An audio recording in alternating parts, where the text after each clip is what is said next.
This is take 3. Amen. Welcome to the Better Than One Marriage Podcast, where two are better than one because they get a good reward for their labor. And if one were to fall, she'll be there to pick him back up.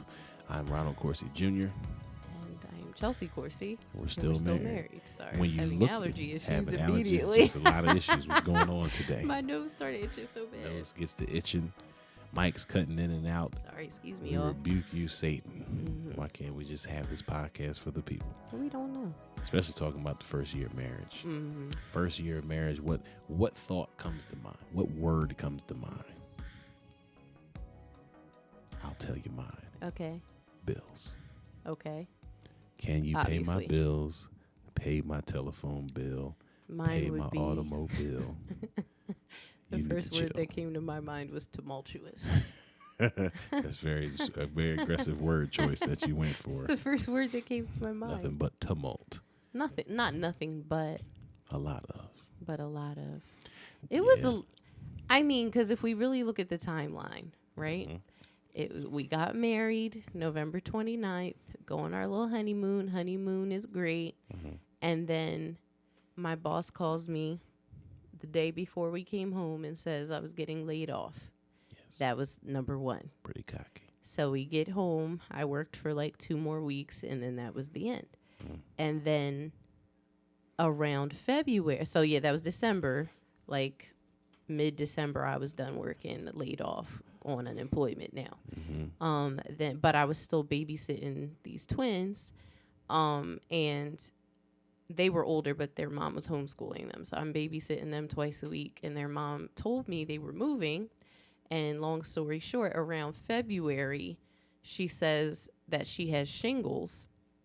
And she had told me she was going to give me notice, like when they found a house in Florida, because they were trying to move to Florida. Mhm. And she said, or no, they had a house. Her husband was already there, but she needed to sell the house she was in. That's what it is. So she told me she would let me know when they got a buyer for their house, and they were going to leave so that I could find somewhere to go, or just some other type of work. And I'm like, okay. So, but February comes, she says she has shingles, and then I never hear from her or see them again. Yes. And like a month later, I drove past their house and there were other cars there. And I was just like, all right. People move right in. Well, meanwhile, it's like I wasn't looking for another job yet because I was trying to Yeah. do you the courtesy of not losing childcare while you're here. Right. Because she was still working. She was trying to work until she left. So I'm trying to do you a solid. I just needed you to let me know you were leaving. That's all. Doing me dirty. Yeah, it was pretty bad. How So dare you? yeah, so that happens. Then we find out something was wrong with the taxes and we owed money. Wow. And literally, I feel like we found out I was pregnant like the day before or something like that, or just like days before. I remember it was very shortly after finding out I was pregnant, which we did not plan. Mhm. That was just I'm pregnant. Oh, so she's pregnant. Oh, so she's pregnant. And then, so you owe some money for taxes. And then Several thousand. right. It was like $4,000. Yeah, it wasn't low. I was like, don't got it. Yeah. Don't got it. Yeah. And then then I'm pregnant. I don't feel well. Wow. And so, just dealing with I'm nauseous. Everything stinks. And now I have sciatica. And then I have the round ligament pain and like all the things. Like it was just not a fun pregnancy. And then we have a newborn and go through that newborn phase, and she wouldn't take no bottles. And she wouldn't go to Ron. Definitely wasn't sleeping through the night. Nah. It was hectic. It was. I Like actually all in a forget year, about that. because she was born before our first anniversary. Certainly was. Yeah, I literally, that timeline, because you're better at the timelines. I didn't even realize the timelines and stuff just kind of stacking up. Yeah. I'd be forgetting about the tax. Like, I forget that happened. And I didn't realize it was in our first year of marriage. Mm-hmm. I felt like it was at some other time, which is Mhm. interesting. But when you don't got no money and you're really trying to figure things out, that's why I said bills. Apparently I did know, right? Yep. tax bills. Right. It's like when you don't have no money and you don't have no plan, it's like the stuff you be falling into is going to be catching you off guard, like constantly. Like, man, I didn't see that coming, and I didn't see this coming. I definitely didn't see the taxes coming. Didn't see her getting pregnant necessarily. That wasn't our plan. Wasn't our plan. Didn't Not expect right away. it. It certainly didn't be like, oh, well, you just got married. She ain't got no job now. Yep. Really? Okay. Well, that's wonderful. And, and you know, I'm working everywhere and just trying to get things together. Oh, that was a whole nother thing. Yeah. Our minister of music left the church, and you became the minister of music at our church. Right. And that was right after you trying to lessen Right. your workload with That's how funny. much you had to play at church. Imagine that. Yeah. You out here getting fired. Yeah. And we were just struggling with that. Like, right. I mean, and the Lord knows, but because, you know, that was a pay increase for you. But, like, it just, the Lord knows. But Not as much as I thought it would be, though. Because they wasn't trying to pay me what they was paying him. Right. No, I remember Which is that. very thuggy. Very thuggy. But that's fine. He was doing something else, but I don't think he was doing that much else for him to be like, oh, well, we're going to give you half. Right. Half. She's talking about half. Yeah. No, But it was a lot. And we struggled with just being able to spend time together and everything at that point because you had to, like, build from scratch with, like, repertoire with all the different groups and everything. Yeah. So you would be at work all day and then come home and be rehearsing. And then I'd be up all night with the baby. That was our life after she was born. Yeah. And just want to forewarn, like, because you have regrets. But a part of the regret is that you didn't, and I'm saying you as a general term, not you, even me, you know, that you have these regrets about things that some of these things are out of your control, but the part of your control that you have is that you can have plans. I feel like we kind of went in and didn't really have a plan.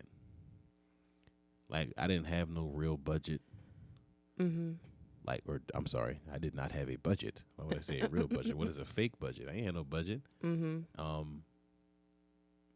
didn't have, like, plans on communicating, and we didn't necessarily plan for having a child, so I didn't have a plan for that. Like, well, what do we do? Are we gonna? I feel like maybe we probably would have talked about it by then. Like, what are we gonna do with our kids?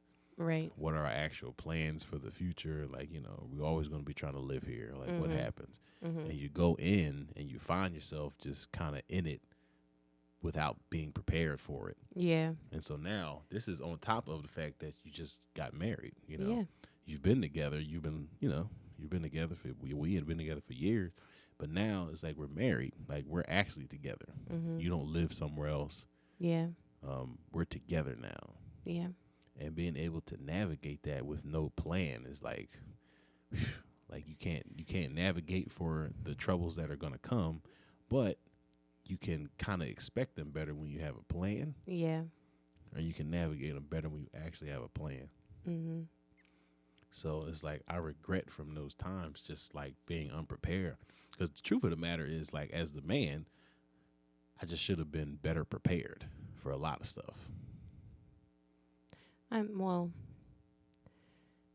mean, I hear you. Because I, you know, just as the role of a man goes in the marriage. But, yeah, I think, I don't know. I think that it also is, there may be like an advantage for people who didn't come straight from living at home. We were married young, and, you know, we just, and neither one of us like went away to college or anything like that. Like, that literally was our first experience not living with our parents. Yeah. And even when you do go away to college and stuff like that, like, some people have different experience. It depends on your family situation and financial situation. A lot of college kids do have to work and, like, pay for things, but a lot of them also don't. Right. So even with that, it depends on, you know, your family dynamic and whatnot and just what's necessary for you. But I feel like when you get married later, which I'm not preaching that you should get married later, I'm just saying that there's an advantage in knowledge of, like, what it's going to be like to pay all of the bills and, you know, like, just just knowing yourself more, like knowing how you want to keep your house, knowing what meals you like to, like what meals you know how to cook, just certain things like that, which I think that it's like pros and cons here. Because for people who get married later, it's like you might struggle with being set in your ways. Might. You will. And used to just, but this is my space and I do everything the way I want to do it, versus we built this together and this is our way. So I think there's a beauty of like, because now you and I can look back and be like, oh, we learned together. Yeah. And we grew together and we experienced all of this together. And look, we're still together. There's a beauty in that. But I think there can also be an advantage in knowing what conversations to have. I think that's what I'm trying to get at. Okay. Knowing what conversations to even have. Okay, let's get into that. Like, what's one of those conversations we got to make sure we have? What do you want in life? Like what are our joint, because here's the thing too, you can't have two different sets of goals. Some people do have goals, but not joint goals, like where we discuss this and this is our plan, and it very much is a us and a ours. When you get married, it can't be this is what I'm doing with my life and this is what you're doing with yours. Right. It can be, but that's not gonna work out well. Yeah. But so it's like, I think the first one is just like, okay, what are our life goals? And then what steps do we feel need to be taken toward meeting those goals? Whether that be, like you said, like where are we going to live? What kind of career choices are we trying to make here? How do we want to raise our children? Like, are you going to stay home with the kids, or are you going to continue to work and we're going to put them, just... And people's situations are different. I have a friend who, thank God, her child was able to stay with her mother-in-law until she was school age, So it's like she didn't worry about, like, that 6 weeks and you got to put the baby somewhere with strangers, because I know so many moms struggle with that. I feel so bad for them. They be crying and everything like my baby. And, but you do what you got to do and you vet the place and everything. But, but, like, there's more ideal situations, but like just all those things, like planning, like you said, planning it out. What is the plan going to be so that when that time comes, we're not just under the gun trying to like, oh, well, we just got to do what we got to do because we didn't put anything in place. Yeah. We're just kind of flying by the seat of our pants now. And even conversations like, okay, is it okay if we get pregnant before we're trying to? Right. Because that can happen. Yeah, clearly. Here we are. Love her dearly, but definitely we're saying like maybe 2 years from now. That was what our conversation was. That's what everybody's conversation is. That's what everybody's conversation is, but it was 3 months. It was 3 months, and then right, exactly. Yeah. I found out because I was already not feeling good. Yeah. So I was already like, when we went to my first ultrasound, I was 8 weeks. So, it's like, and that's not super late, but, it's like, it's just things happen. But I think that you're so right about just, if you kind of like just know what to expect, which I think premarital counseling is really paramount. I think our premarital counseling prepared us very well to communicate. And I think it prepared us very well to just know that things were going to happen and we were going to have to work it out and just be prepared to work it out. Yeah. And so, like, we also kind of got to know each other's, like, trigger points because, like, they had us talk about things, that, like, we had never talked about.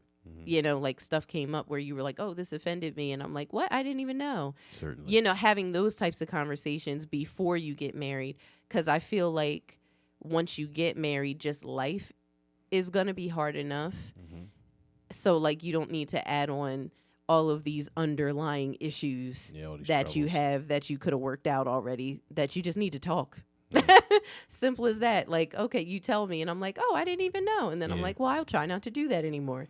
The end. That's simple. It seems like it. So then when life hits you, if you didn't have those conversations and didn't get to the bottom of that type of stuff and just know how to talk to each other and know how to treat each other, then you're going to be blowing up on each other because that underlying stuff gets compounded with just life issues. Yeah, adding bricks to the backpack. Yeah.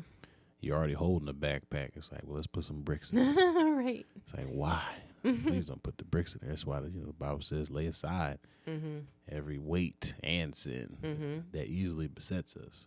It's easy for stuff to kind of throw us off our game especially when it's not even necessary. Well, it's not necessary at all, but it's a weight. And it's like those weights of marriage is like baggage, unpreparedness, as I've said, and I guess maybe just a lack of understanding some things. And as I've said before, like I think like just the expectation of marriage is where marriages actually fall apart. To me, is that you have this idea of what it's going to be like, and it's not that. Yeah. And so now, I wish I had an now. Normally, the Lord be giving me analogies these days. It's like you go to let's say marriage is like going to a basketball game, and you have this idea of like, oh, when we get there, we're gonna sit here. The food is gonna be this. The game, the people playing are gonna be this, and it's gonna be great. And you go there, and you ain't sitting where you thought you was gonna be sitting. The food you thought they would have, they don't have. And the players you thought were going to be playing aren't even playing. Right. And that's what marriage is. It's like, it's literally what marriage is. And that's what marriage is. And that's what marriage is. You go in with an expectation of like, hey, I'm going to be sitting on the court, and I'm going to get to eat the best food. Literally, when you go on the court, they have like people come and ask you what you want, right? You don't have to go like you've paid enough. Trust me. Like we'll just what would you like? Right. I'll have this. Thank you. Bring it quickly. Amen. Right. But what happens is you're actually in the nosebleeds. Right. You're all the way at the back, and you can barely see the game. You can barely see the finish line, so to speak. Right. And now you have to figure out how to get down to the court. You thought it would be on the court. You thought you'd be up close. You thought everything would be like easier than it's going to be. Right. Like you've just already arrived at the prime experience. We've gotten along so well. You know, everything's been working out. But there's a difference, like that oneness that comes, and the gotta sneeze. Bless you. That was horrible. Here we go again. Yes, that oneness that comes from literally, once you actually make them vows and God trying to make you into one thing. Bless you. Have mercy. It's never what you think it's going to be. Yeah. And no matter what your expectation is, your expectations are going to be wrong in some facets. Yep. You have the expectation like, hey, as a woman, my husband's going to love me. As a man, my woman's going to love me. I expect to have some sort of rapport based off of what we've had. But now all the things that you have to come into play. Yeah. How you were raised, what you think, your IDs, your ideologies, your philosophies, it all comes into play without you having to even think about it. Like just the very fact that, oh, this guy likes to get up early in the morning and just get to moving around. I don't really like that. He don't like to chew his food with his mouth closed. I don't really like that either. I ain't seen him wash near dish. We've been here several months. I ain't seen no dishwashing.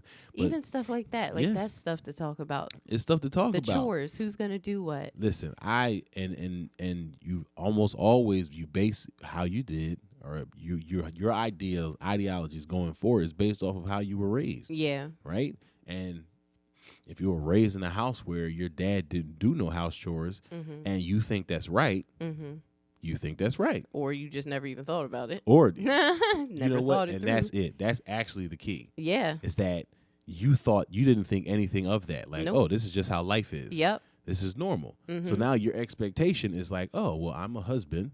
I'll go in there. My wife is going to, do everything. Right. Because that's what wives do. Yeah. It's not that was the dynamic of my parents' relationship, is that's what wives do. And it's like, well, that's going to be a hurdle. Yeah. And the crazy part is this is not a 100-meter hurdle. Right. It's a 10,000-meter hurdle. Right. We got so many hurdles. Mm-hmm. But that's just one, like actual like breaking down dishes and chores. And I grew up in a house where my father, I mean, he was actually very willing, like pretty much anything physical, anything outdoorsy, like, you know, Linda, please.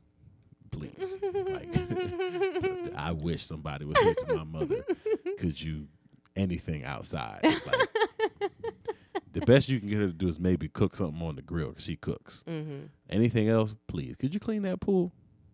I wish somebody would. Clean the pool. The laugh You that see would the come. face I just made. No, I'm not cleaning a doggone pool. See, and that's normal. Can you just skim it real quick? Just grab a couple. No. Listen, negative. No, I cannot. Can't imagine cutting grass, trimming hedges. Please. I mean, I might skim the pool. I ain't cutting Yes. grass. Not with a husband. I See, ain't but cutting. everything inside is like she's like anything inside is different. It's like, Yeah. Yep. You know, anything that's not like, hey, you know, fix the water heater or something crazy. but Right. Domestic things, like Yeah. she'll do all of that and Mhm. won't even think twice. But my father ain't never cooked a meal. A day. I'm 32 years old. I've never seen him cook. I've never seen him attempt to cook a meal. That's something. Yeah, that it ain't gonna happen. So now I come in, and I have some of those expectations. Like that's my natural inclination. Mm-hmm. It's like, oh well, I'm gonna just be here. I'll do all the physical stuff and blah blah blah, and Chelsea will just take care of all the domestic stuff. But that's not, you know, how our dynamic actually works. Mm-hmm. And we've had to talk about it Mm-hmm. and work it out. Mm-hmm. And that's just one hurdle. Right. Imagine the hurdle of money, Chels. Yeah. Not to keep bringing it back to money, but why not? The money is where somebody likes to spend, and then the other person is like, well, we need to save. Yeah. Talk of it. You know, Ron, I feel like, because I'm like, I want to give people something really practical. Yeah. You know, I would say you really need to just sit down and imagine a day together. Mm-hmm. Like, okay, we wake up in the morning. Yeah. Like, literally, that might be the best thing for you to do. Sit down. Mm-hmm. What time are you waking up in the morning? All right, I usually wake up at this time. Mm-hmm. Like, okay, cool. Are you a morning person? No? Okay, I am. Okay, so maybe I'll drink my coffee out there. Yeah. Like, literally walk through your and I'm talking a work day, not a weekend. Mm-hmm. Like, walk through a day on a weekday. And like, just, okay, breakfast time comes, and then what happens? Yeah. You know, like, okay, well, what are your expectations? You know, are you going to make breakfast? Am I going to make breakfast? You know, how do we eat? You know, blah, blah, blah. What do you like to eat for breakfast? Yeah. You know, what is the meal? Like, seriously, like, get super descriptive and just like go through a day together of how, like, so you can get a feel of what you think things are going to look like. And then after that, you can say, okay, and what are we going to do on the weekends? Yeah. You know, like, okay, we have a day off. What does that look like? What does that look like? What does that look like? Yeah. You know, okay, like, Are we hiking? yeah, exactly. Because no, I'm not. So, Double negative. you know, so yeah, stuff like that. Like, just Yeah. walk through, like, picture your life together and talk through it. What does this look like in your mind? Okay, that's what it looks like in my mind. Okay, Yeah. that won't work for me because, okay, cool. Like, that won't work for you. All right, we could. Yeah. You know, I feel like the thing is, no matter how much you plan, you're never ready. No. It's same thing as having children. They always say, like, there's no book, there's no guide to raising children, even though they try. There's also no guide to everybody's marriage, even though they try. You know, like, you're never ready. But I think that the more prepared you are, the better. Yeah. You know, because like, if you really just think all these things through, and really that has something to do too with like the oneness of just like knowing each other.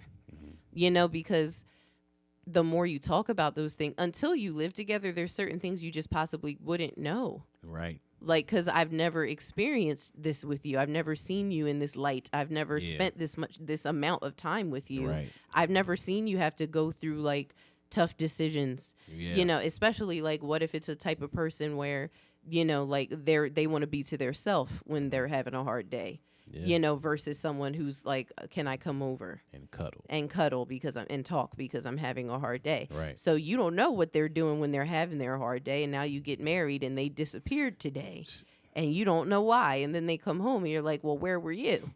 oh, I had a hard day. I needed to blow off some steam. Like, oh, well, can we talk about it? No. No, why not? Why would we be talking about it? And stuff like that. There's Yeah. stuff like that where it's like the more talking you do about what things are going to look like, the better. But there's certain things that you're just going to learn over Yeah. time by just being together all the time. You have to, because you don't even know them. Yeah. I don't, because you don't know that it's a thing. Yeah. You think it's life. Yeah.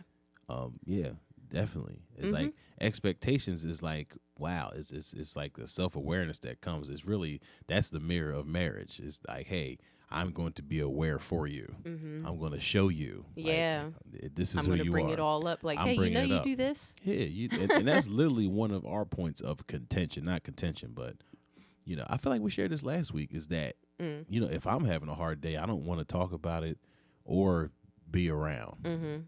And where if you're having, you know, a hard day, it's the opposite. You want to talk about it and you want me to be around. So that's like two completely opposite sides of the spectrum where we have to meet somewhere in the middle.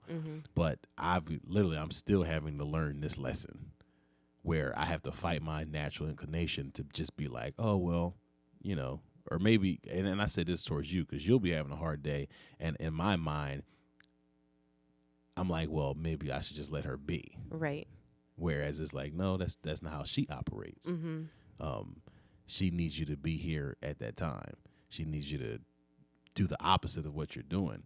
And that's like literally the beauty of marriage is, wow, like just having somebody who literally ends up like almost sometimes even knowing you better than you know yourself. Yeah. Because it's easy to kind of look from the outside, and it's like somebody who has a problem, and the answer to the problem is obvious, Right. but they can't see it because they're in it.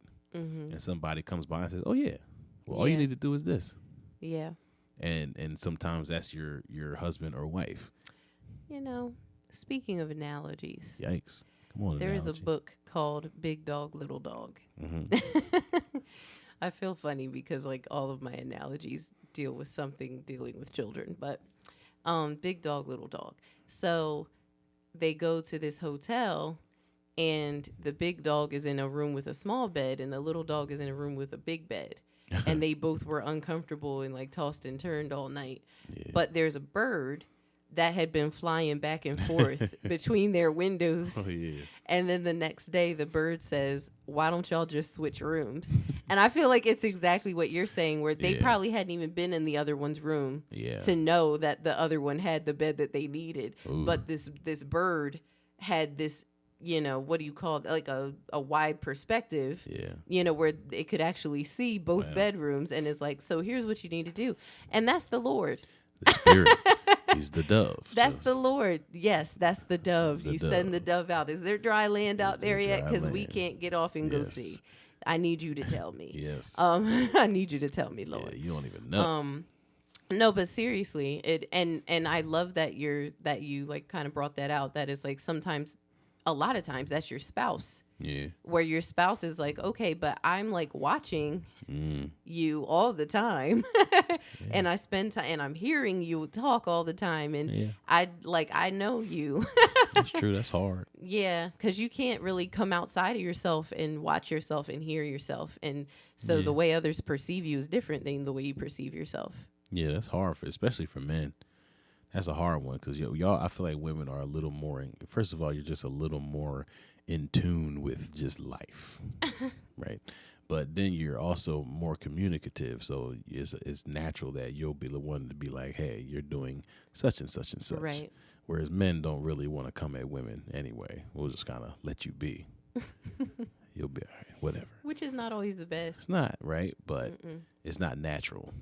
Typically, it's not natural.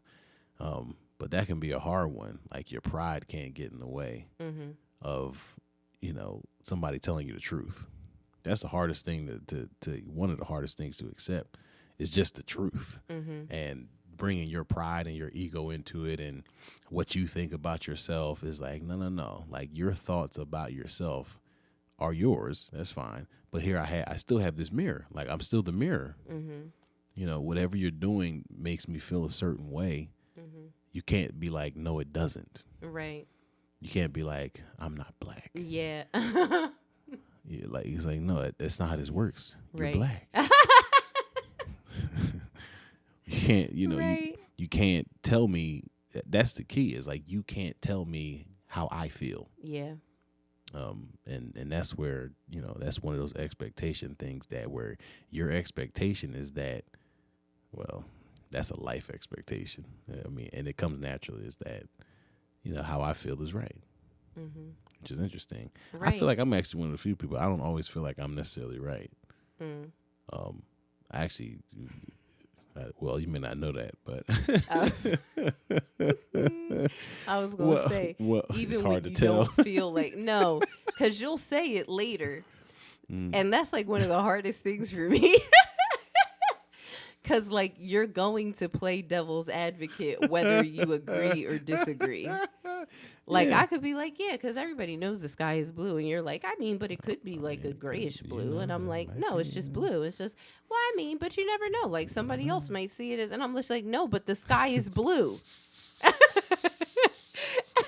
And then I start getting irritated because I'm just like, why are you arguing with me about something that's true? And then you'd be like, I'm not saying it's not true. I'm just saying that. I'm like, well, then why can't you just say, yes, the sky is blue? I'm not saying it's not true. I'm just It's like, saying. nah, we have to. Gotta talk about it. I don't know. You're just funny. But I come from like all the sects of Christianity. It's like y'all have some kind of like standard foundational principles that everybody agrees with, but then everybody branches off into something else. And I'm like, the reason they think this is because they feel like what they believe is right. Yep. I'm like, Very strongly. I'm like, that's fine. I'm like, Yep. none of us are right. That's my actual About stance. something. Yeah, like about like we're right on one thing, Christ. Amen. That's it. That's it. That's everything past that you don't have a full understanding. You see through a glass darkly. Yeah. Like you're trying to figure it out. I don't care what it is. It's not the full weight, and even if it is, it ain't because it came out of your mouth. Right. And your mouth is not all knowing, and you don't know. You're speaking for somebody that's trying to get a landscape view, and your eyes are closed. Right. Hey, what does that look like? Hey, it looks like my hand. Yeah. All right. I'll tell you when you get to heaven. It's fine. Right. No problem. Actually, that was I'll work it out later. It's fine. the lines on your fingers are. Yeah. But so I'm I try to approach things like that. Especially that's just Christianity. Like when it's between me and you, I'm like, well, I feel a certain way, and that's how I feel. You just like to mess with people. That's all. That's where. I just like to mess with you. Because it's not just me. Like you just like messing with I people. don't like messing with anybody. People just say regular stuff, and you'd be like, Yeah, you never know. Because let's just you know act what? like this is not of solid fact. It's because I'm left and right brain, Chelsea. That's what it is. It's my left-handed and right-handedness. Okay. I have to see all sides because there's always caveats to most things. And when people speak in definitives, what I'm saying to them is like, well, let's not be too hasty. Right. When people say, you always have to, but I'm like, well, that's not necessarily true, right? Because I want them to be informed. Right. Yeah, so that's fine. Don't be hating. Don't be hating, Chelsea. You're funny. Yeah. I would definitely say, I'm sorry, go ahead. No, you go ahead. I would definitely say like, yeah, so premarital counseling, because that's really going to help you. And depending on who your counselors are, like they might be using like some sort of curriculum or book or whatever that's like super duper thorough. Like I definitely know that our premarital counseling helped us communicatively and just with understanding that we're different. It did give us a heads up because that book, His Needs, Her Needs, that was very powerful in the way that explained like people's love languages being different and then people just gender wise being different. Yeah. So it's like I'm wired a certain way based on who I am as a person, which dictates my love languages, and then based on my gender, and then you as well.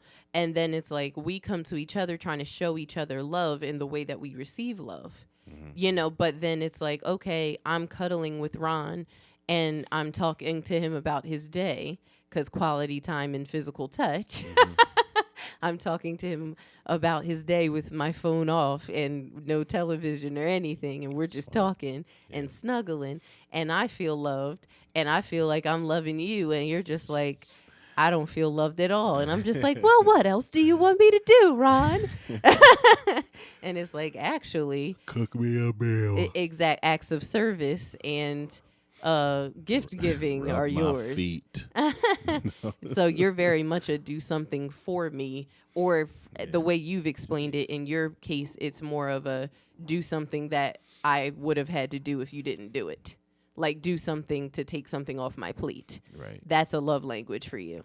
Yeah. Well, that's not a love language. That's how that love language plays out for you. Sure. You know, so because you really don't care if I get you gifts. No. Like you don't actually want. You're a very good gift giver, though. Yeah, so that's sometimes. more of just like a talent than like a need for you. But as far as acts of service, that very much is your love language. But for you, it's not just like. Because I do stuff all the time, but if it's not something that matters to you, then it doesn't work. It's like, yeah, right.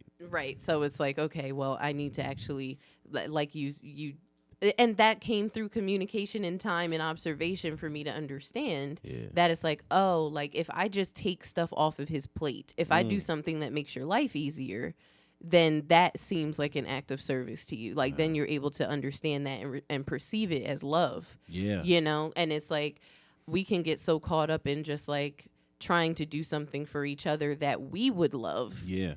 And then feeling so rejected and sad when it's like, but you're just, you didn't like it and you didn't appreciate it and it's not enough. Ooh, and then, what do you want to say? No, what you just said, it made me think of this is that literally the only way to actually really, let me say this right, the only actual way to guarantee or even bring about the change that you want in a marriage is through time. Yeah. And people are shortcutting their marriages, and the time that's needed for that to actually happen, they won't even get to it. Yeah. Because they're not working the steps. It's like they have the struggles in the beginning, and they may or may not get addressed. And a lot of times they probably don't. Like there's something you don't like or something you expect that you're not getting, or there's something you don't expect to get but you're getting even though you don't want it. And now you can't get past that. Yeah. And you end up in year 2, year 3, you're just like, yo, this ain't what I thought. This ain't what I thought it was. And now the time that, because here's a case, it actually might take 5 years. Might take 6. But if you cut it off at 3, you never got there. Matter of fact, and here's even deeper, Charles. If you cut it off at 3, you'll think that marriage doesn't work. Whereas if you would have actually stretched it out to maybe 4.5, you'll realize it could work, but maybe it didn't work with that person.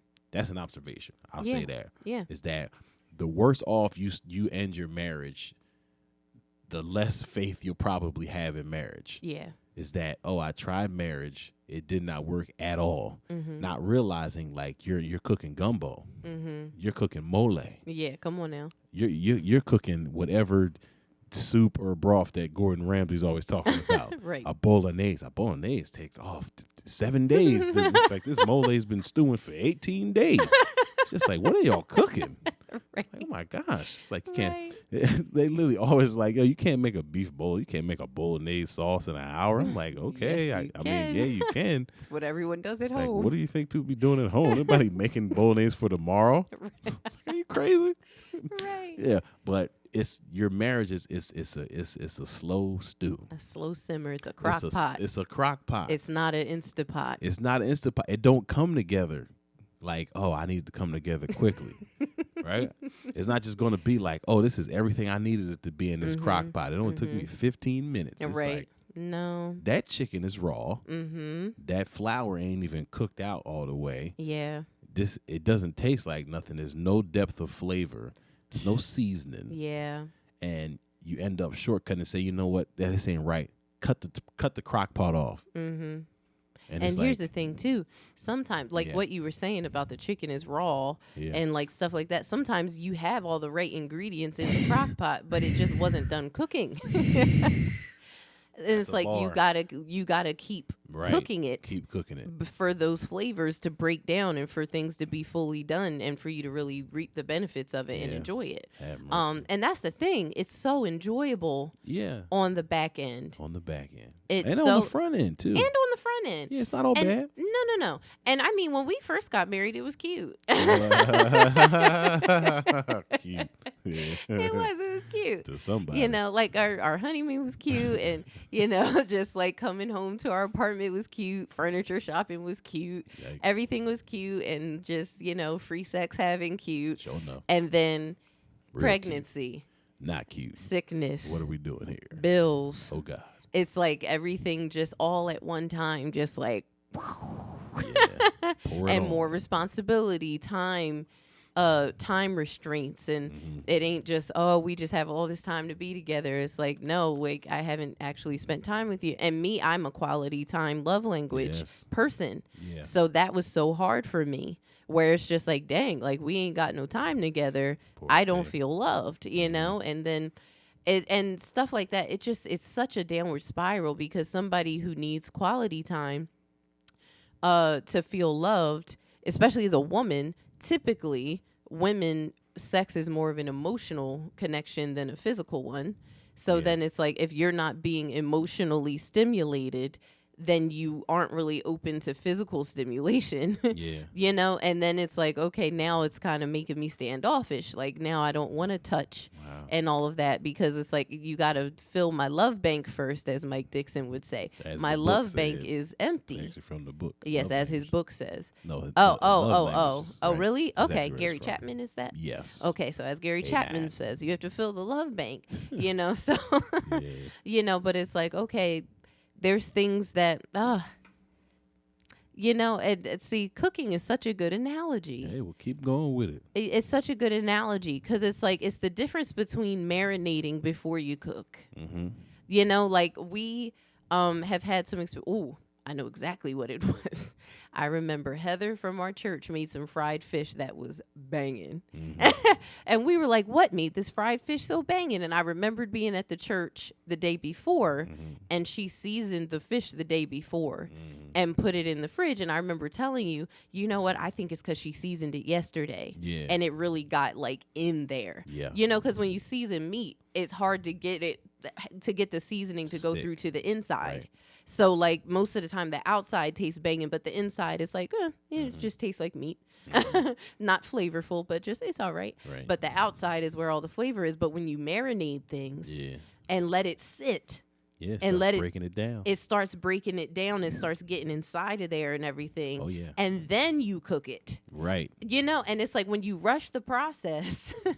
When you rush the process. And I feel like so many people preach, you know, I'd say for like the past 10 years or so, if not a little more, you know, there's been all these, you know, just older people that talk about how younger people have no patience and no work ethic and no like determination, no grit, you know, because we're like this, they call it the microwave generation.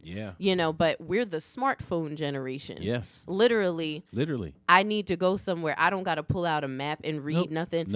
Hey Siri, I don't even got to type it in no more. Hey Siri, where's this? Hey Siri, what's the temperature? Hey Siri. Alexa, play this. Alexa, do that. And it's like you expect everything in life quickly. And I'm thinking about the previous generations that stuck it out. They had way more stick it out in them. It was a part of their life structure. Because it was their life. There was no other way. Life was sticking it out. Life was being patient. Certainly. Life was working hard. That's right. And now everything is, you don't even have to work a 9 to 5. You can just 2 hours a day on the computer in your pajamas. Everything. I think over time, it's like the mission of humanity seems to be, how can we make things where we don't have to do anything at all?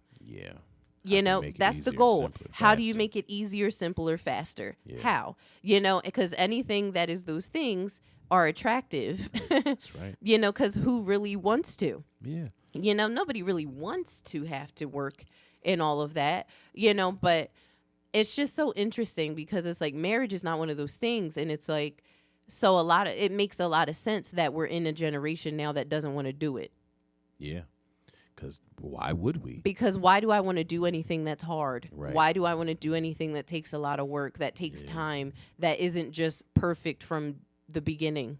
Yeah, and that is, well, there goes the rub. Would be the saying is that we are that well, not we, because we're kind of on we were kind of on the tail end or the earlier part, however you would say it.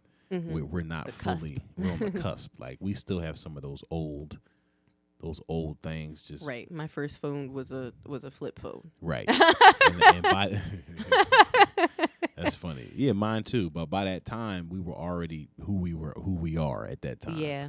It wasn't like integrated into our lives where, like. I'm sorry. That's funny. Now I'm just thinking about our technology when we were kids. Listen, we were hype over Tetris on the phone. Oh yeah. Oh, you got Tetris? Oh yeah. Oh, that's fine. Let me play. Let me see your phone.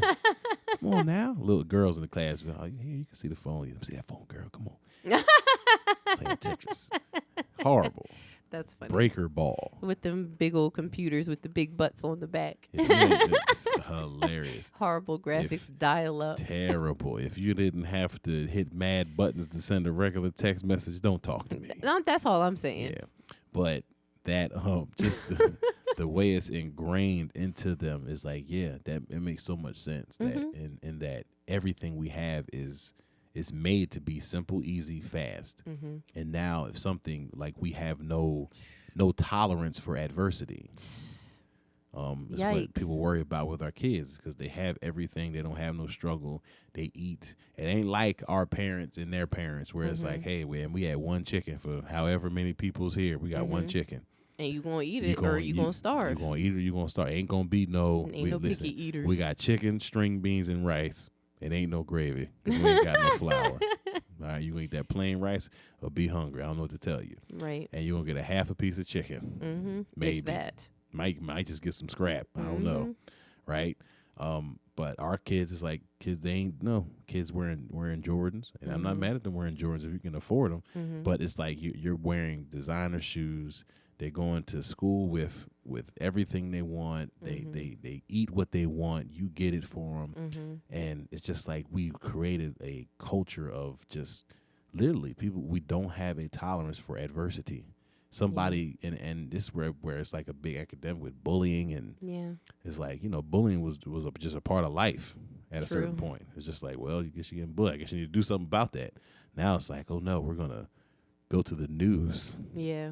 And it's like, what do you mean? I mean, like, I'm sorry, that's not funny, but no, it's not. But you're right though. It's like what? It's like this is news. This is news. It's like, oh, like I thought it was like it's kind of part. Like, hey, somebody wants to bully you. Hey, you should stand up to them or keep getting bullied or do something. I'm not condoning violence. I'm not saying that, but I'm certainly condoning you standing up for yourself and not allowing people to do anything. And a lot of times, people being bullied is just people talking. Yeah. Like, we have a generation just that words. They can't tolerate people talking about them. Yeah. Which is like, wow. And I mean, I want to be clear though, because I was bullied and it had a very bad effect on me, and I'm not from this generation. It also had a very good effect on you. In what way? I don't know, but I would imagine. Listen, just like I was sharing with Christy today, it's like, listen, anything, and I got this from Myron Golden. Because he was just breaking it down. It's like, yo, there is no good without bad, and there is no bad without good. Sure. He's a guy who literally had polio he had polio because he was born in a underfunded hospital because he was born in 1960 in the South where there were still segregated hospitals, and he ended up getting polio, which I believe was something to do with infection when you're born, which is saying that probably would have never happened if I was in a better hospital. But because of his leg, he said, I've never ran anywhere. He can't run. It's polio, yeah. But he's saying that because I've never ran, my brain had time to, it's like, they move fast. And he has like all these brothers, literally like 6 brothers. They're being brothers, like they're boys. I've had all this time to move fast. They move fast, and I never move fast like that. So my brain learned how to move really fast. And I had time to sit and think while they ran. Wow. And it's like, yeah, so why would I It's be? gonna make me cry though. Okay, you funny. But the point, and he said it about a lot of things. It's like, and it says it in God's word. It's like what the enemy meant for evil, God meant for good. Absolutely. And that the good, that there's always a good that comes from whatever evil there was. You just have to find it. You do. And you do. A part of that, for all people who've ever been bullied, is that you know what it feels like to be bullied. Yeah. Which means you'll never bully anybody. For ever. sure. And you won't tolerate people being bullied either. Very true. Right? But you also have a tolerance for adversity. Mm-hmm. You have a higher tolerance. Generally, you should have a better tolerance. Be like, hey, well, we don't like you, and you're like, and what does that have to do with me? I don't care. Mm-hmm. Hopefully, sometimes it doesn't get all the way there. And that's what I wanted to interject about. You go ahead and finish though. Well, but generally that's the good. Like, there's a good side of all bad things. Yeah. Which is hard to accept because it's just like, well, what was good or what was bad. Specifically when you're in Christ, because then he can do the work when you allow him, when you give it to him. Well, yeah, you can give him the credit. You know. Yes. Yeah. Yeah. No, but like, it definitely like messed with my self-esteem very badly, and. Whew, I was just like in the kitchen earlier. I felt like the Lord was kind of giving me a little bit of a revelation, because I was thinking to myself, and don't ask me how I got here, but I was, you just be thinking when you're alone. I was thinking to myself, like, I've always been a humble person. And I felt like God was saying to me, there's a difference between having a lack of confidence and being humble. And I felt like he was saying, like, just showing me that, sometimes I don't give people certain opportunities because if they got the confidence, like if they received the praise and elevation, they would not be humble. That's right. And I was just like, because I was thinking to myself, like, but I'm a humble person. Like I wouldn't be. And he's just like, no, you just don't have confidence. Like if you were to gain confidence, you would not be humble. Wow. And I was like, oh, dang. Came at you. I was like, oh, dang. Lord came at you quick. Oh, dang. Quickly and swiftly. And I'm going to just go ahead and share what I was thinking about, because I've been struggling a bit, because like I have friends that I sung with when I was younger, that like right now, like they're going to be singing at our church tomorrow and everything. They came to a rehearsal, and like literally last week, the group that I used to sing with, which they're a part of, was singing at another thing we went to and all of that. And it's hard for me to see people that never stopped. Yeah. Because these are people where we all were young, and okay. We were okay singers, but we all loved to sing, and we all would just sing all the time and keep trying and working on it and trying to get better, right? Yeah. And then it's like you see these people that never stopped that got so much better, and they were always good, but like clearly you can tell that they've still been singing all the time and practicing over the past over 10 years since I haven't been singing with them anymore, and then meanwhile I have not. So it's like, I'm still just okay, like I'm okay, but then you have people that like really honed their craft and are now like really great, and it's hard for me to see, because I still love to sing. And when I was younger, that really is all I ever worked toward. Yeah.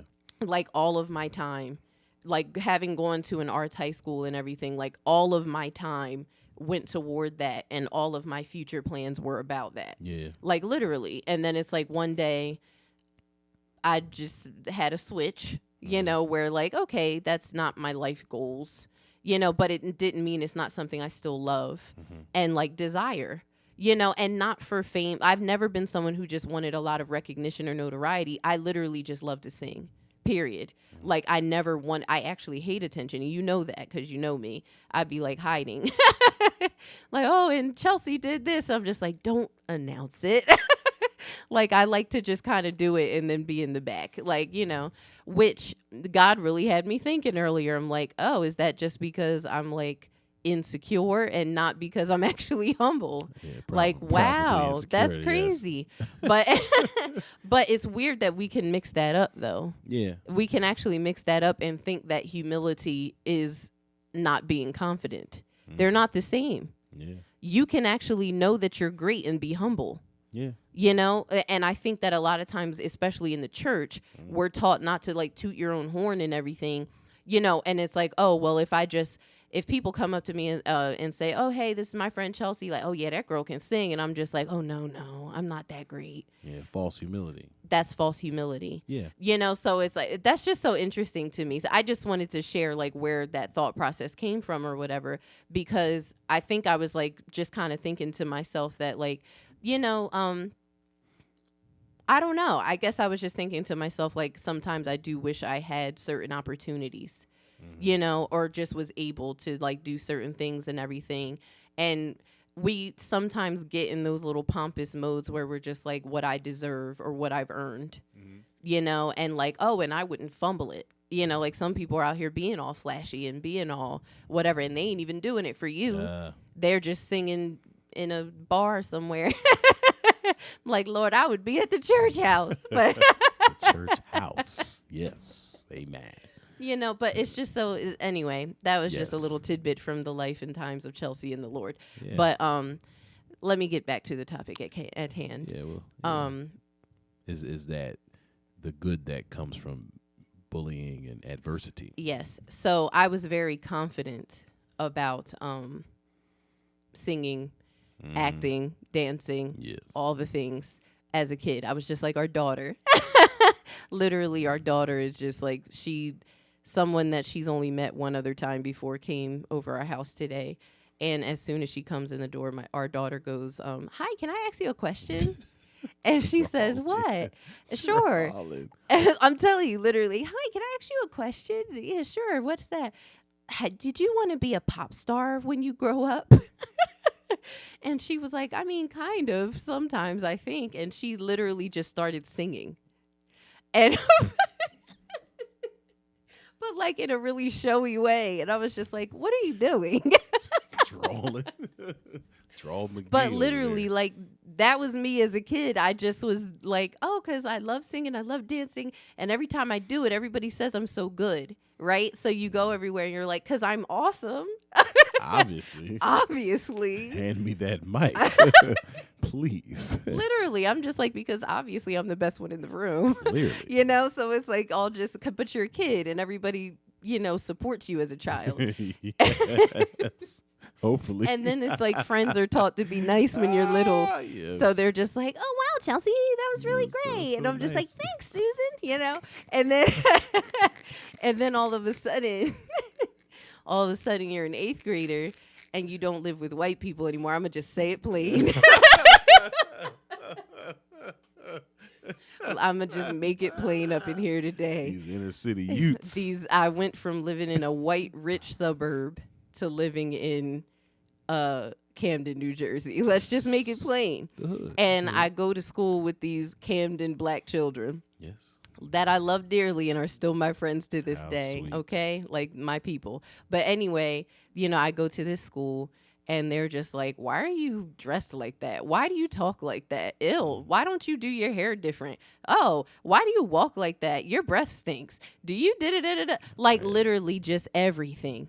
Everything, just nitpicking and nagging and of course I had like that white girl twang and you know, like all the different things. And they're just like, you ill. Like, where are you even from? And I'm like, well, I live down the street from you, actually. Yeah. Really? Why do you talk like that then? And it's like, I just had never been confronted. And then I would sing and they'd be like, oh, you sing like your mom. Because this was a church school, by the way. Of course. But it was still Camden children. Yes. And, you know, black culture is just different. Like we are confrontational. Right. What is the word though? Like we just like come at each other for fun. Oh, we tear each other down. Yeah.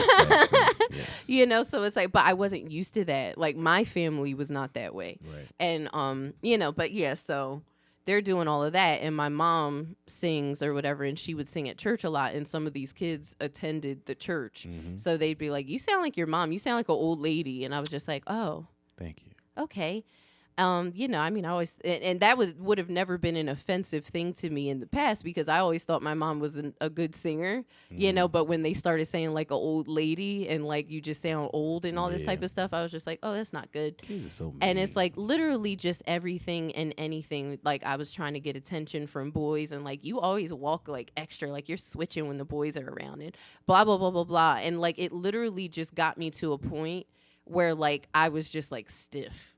Because I'm just like, no matter what I say, no matter what I do, I can't even walk. Yes. Like everything is going to get torn apart. And like it really affected me really badly. Yes. You know, and then like moving forward in life, like the next year I go into an arts high school and now I'm surrounded by talented kids. Because this is like a gathering place. Yeah. For people that auditioned to get in here and are good enough to be here. Yes. And, you know, so it's not anymore just like I'm just in a classroom full of like a random mixture of students. And they're like, can anybody in here sing at the Christmas concert? Yeah. You know, and it's like, oh, wow, that girl can sing. No, everybody here can sing. Everybody here dances. All the things. You know, you're not special. You know, and you're not that great. Really, you're a little behind the curve. You're a little behind, you know, and then it's like everything just shifted. Everything just shifted. But what I will say is good is that I think that the Lord had to like calm my ambition. When it came to all those types of things, I think that if I was so blinded by, because I mean, here's the reality, like people who grow up with, like I did all the things, a dance school for years, like vocal lessons, every school musical, like I was in modeling school. I low key was in like the modeling school agency, all of that. And like my trajectory was, I'm trying to be a famous something, you know? And it's like people who are on that trajectory, especially from when you're young, you know, that just consumes you. It's like, where does God fit into that? You know, unless you're like raised in church and they tell you you're going to sing gospel, you know, but that wasn't the case for me. You know, it was when I was younger, but in high school, not so much. You know, it was like I can just sing whatever. And now I'm going to be Beyonce. So, you know, in my mind, you know, but it's like I feel like the Lord had to kind of like I've seen throughout my life. And I just hope this blesses somebody because for some reason we're on this topic right now. But I hope this blesses somebody. For some reason, it's like the reason that you think you're gaining certain knowledge and going through certain experiences is for your own plans. Yeah. And then God is like, no, I needed you to get all of that experience and all of that knowledge, but not for what you're trying to use it for. And sometimes he'll like derail the train because you're just going full force to the west, and he's like, now okay, you got what you needed on the way, but now I got to reroute you because I actually need you to use it over here, like to my glory, you know. And I've seen how, you know, we're at church and our pastor's like, I want to have plays, and the girl that he goes to moves away, and I was just helping, but now I'm doing because she's gone, but I can because of the experiences that I've had and the things I've been a part of. Oh, like we need a children's choir director. I can do that. Sure. Oh, we need blah, blah, blah. And it's like, God is just like, yeah, like there's a purpose for it. It's not the purpose that you thought it was. It's not what you thought it was for, but like it's being used for my glory. And a lot of stuff still isn't to be seen, you know, like what he's going to use all of those things for. But I think it was good that I didn't, like that was what changed my mind, was like not feeling like I actually was that good. Like, you know, and that sounds so bad and sad that it's like, oh, you don't believe in yourself anymore. But it's like, no, God needed me to be like humble and like a, you know, whether for whatever reason, it may not have the right motives behind the humility all the time. But like God needed me to be humble in order for me to just sit down and be like, well, Lord, what do you have for me? Because what I thought I had for me is gone. And now I don't know what I'm doing. I don't know what my purpose is. I don't know where I'm going. And now it's like, okay, well, Lord, why am I here? What am I doing? Sure. And now I'm in a position where you can put me where you want me to be. Yeah. heartbroken, humbled. It's interesting. Yes, it is interesting. But anyway, all of that was a rabbit hole, all because you mentioned bullying, and I was just saying that, bullying can be really bad. Yeah, sure. It can be bad. I don't want to make it sound like if you are affected by bullying in any way, like if you're not able to just immediately shake it off, that something's wrong with you. It's like, no, that can really, pierce, and let's not act like it doesn't affect people. But at the same time, I do believe that people bounced back from things better. Well, yeah, they had to. In a different generation. Yeah, I mean, because people now, people are a lot more prone to suicide. Yeah. And, just anything else that would have to avoid any sort of confrontation. Mm-hmm. Or at least in certain communities and things. But, yeah, and I'm not trying to, make light of bullying necessarily either.